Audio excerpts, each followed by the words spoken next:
बैठकों का दौर फिलहाल चल रहा है। वहीं ज्योतिष पीठ बद्रीनाथ और शारदा पीठ द्वारका के शंकराचार्य स्वामी स्वरूपानंद सरस्वती जी को वैदिक मंत्रोच्चार के बीच समाधि दी गई। साधु संतों ने रीति रिवाज और धार्मिक कर्मकांड से समाधि संपन्न कराई। इससे पहले भजन कीर्तन के साथ उन्हें पालकी में बिठाकर समाधि स्थल तक लाया गया। इस दौरान हजारों की संख्या में उनके शिष्य, अनुयायी और श्रद्धालु मौजूद रहे, जिन्होंने नम आंखों से अपने गुरुदेव को अंतिम विदाई दी। वहीं स्वामी सरस्वती महाराज को अंतिम विदाई देने के लिए केंद्रीय मंत्री प्रहलाद पटेल भी पहुंचे, जहां उन्होंने कहा कि ज्ञान की नदी कभी सूखा नहीं करती। स्वामी स्वरूपानंद सरस्वती महाराज के दिए ज्ञान को अब उनके उत्तराधिकारी आगे बढ़ाएंगे। वहीं शंकराचार्य के अंतिम दर्शन करने पहुंचे सीएम शिवराज ने एमपी में एक दिन के राजकीय शोक की घोषणा भी की।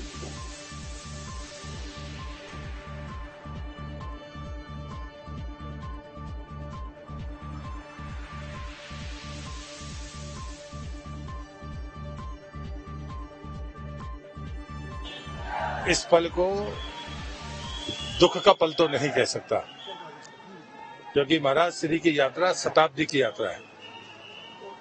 100 वर्ष में वो प्रवेश कर गए थे, उनसे ये पूर्ण आयु है। और मैं गौरवान्वित हूं कि ये मेरी जन्मभूमि है, जहां उनकी तपस्थली थी, जहां उनकी जन्मभूमि थी, वहां के साथ, उनकी तपस्या के साथ हम जुड़े रहे हैं। परमहंसी गंगा का क्षेत्र, यहाँ का एक एक कण मिट्टी का, पत्तों का, उस ऊर्जा से ओतप्रोत है।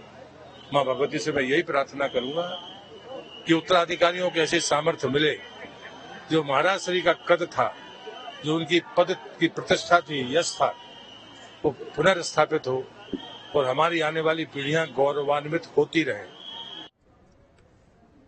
ज्योतिष और द्वारका शारदा पीठ के शंकराचार्य सरस्वती के निधन पर हर तरफ शोक की लहर है। शंकराचार्य सरस्वती जब अंतिम यात्रा पर निकले तो हर कोई भावुक हो गया। वहीं एक मासूम बच्चा भी अपने आंसू नहीं रोक पाया। गुरु की अंतिम यात्रा निकली तो हर्षित की आंखों से आंसू नहीं रुके।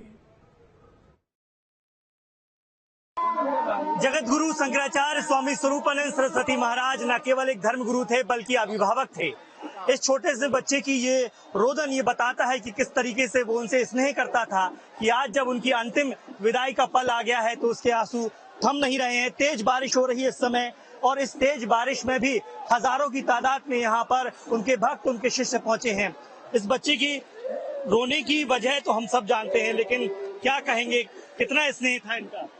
गुरुजी ने इसको बचपन से रखा था, अपने बेटे समान माना था, इसलिए आज इसको दर्द हो रहा है कि मेरे गुरु जब मुझको छोड़ के चले गए। इसलिए क्या कहना चाहोगे बेटा? बोलो। गुरुजी क्या आखिरी बात क्या बोली तुमने? क्या बोली थी बेटा आखिरी बात, याद है? बोलो।